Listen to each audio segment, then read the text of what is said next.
Hello Americans and other friends and subscribers around the world. Back again, the twofer day. We ended up, did I say ended up? You did. We have to burn some data because our stuff starts over tonight, so Miss Kitty had been telling me I should do a couple of videos on some of the knives and some of the stuff we've been finding, listing, and making. So I thought I'd go over a selection of these tools. I guess first we'll start off with this one's actually an old, Miss Kitty actually made this handle. It's all solid walnut, more of an old school style that she made, and then I hand forged the carbon blade on this one. Cool carbon knife, man. Nice little detail knife. This one here I call this one's got a kind of a funky thing, man. Very comfortable in your hand. And I designed this blade, as I call it, the thumb saddle. So I should have brought a piece of something to carve on, but when you carve, man, you can use your thumb there, here. You can, when you're carving to get into spots. But I did the thumb saddle. I came up with that when I was doing some carving of my own. So that's another one. This one actually is a hillbilly hacker, with a custom style.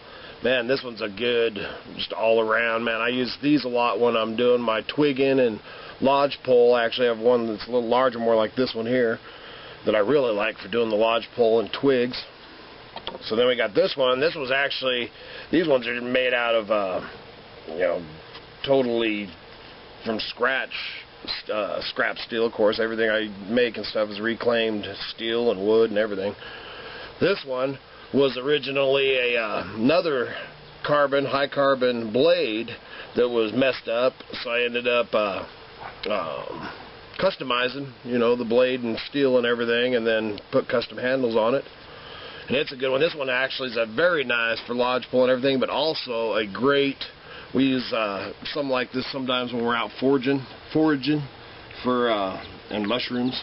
Those two words are so funny. Especially when you forage and you forage. Forage. You forage and you forage. Boy, it gets me all mixed up. So that's a very nice knife. And then we'll go over this is my little napping tool. I used to do a lot of arrowhead napping and stuff like that.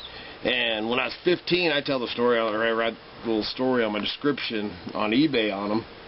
But an old boy named Frank Crouch, which was a world-renowned napper, an arrowhead hunter and stuff, he actually, at 15 years old, was the one that turned and, man, he took me into his shop and, man, he made me up one, and I actually still have the original one that he made me, and it's got a copper tip, and that way you can use when you're napping, and you obviously want your piece of leather you're napping against.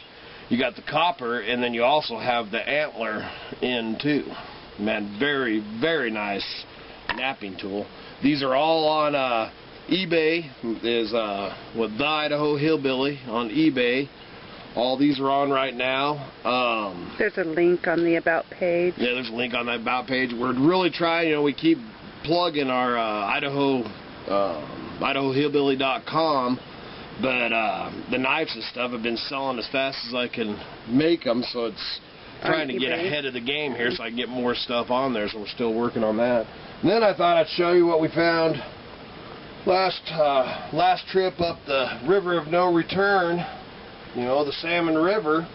I actually had put one on and had sold it, but man, we found 4 elk sheds when we were up there. Man, nice. Like this one's got the battle wound on it. A little bit of from sitting up in the snow and stuff, there's a little bit of dryness and stuff, but we're actually going to put these on, so they'll be on the eBay too. So all 3 sets of these, man, they're pretty dang nice. Like I said, a little bit of area of the, not really chalky, but a little bit of dryness. A little bit of weather. Just from sitting up there in the weather, but definitely, I mean, if I don't sell them, I'll end up making handles and stuff and using them for my own projects.